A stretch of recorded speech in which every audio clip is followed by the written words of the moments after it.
One of the more interesting aspects of indie games is how they can take chances and make some unlikely pairings of styles within the same experience. When you think of some title with an odd storyline and quirky characters, you typically assume it could simply be a visual novel or likely an adventure of some kind. What I wouldn't typically think would pair with a fair amount of character development and reading through some story beats would be a pretty high-pressure work simulation where you'll be tasked with quickly fielding requests at what's essentially a call center for the deceased. Nevertheless, here we are, and it at least makes for a wild ride. You'll play as Vanitas, someone who is able to inexplicably communicate with any type of lost soul, whether they're in pain and in need of help, are unable to find their way, or may even have been put through an exorcism. Your job will be to quickly relay them to the appropriate help. The problem is that there are more ghosts out there in need of help than you can easily manage, let alone periodically needing to screen out annoying humans who'll get on the line and simply pretend to be undead.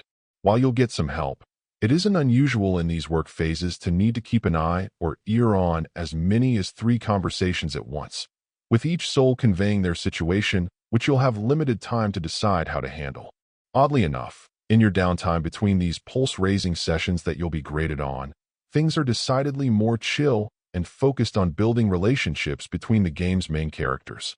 It makes for an odd dichotomy, moving between the pretty oddball but quite pleasant characters and their interactions, to then feeling like you're going to suffocate as you try to keep on top of things.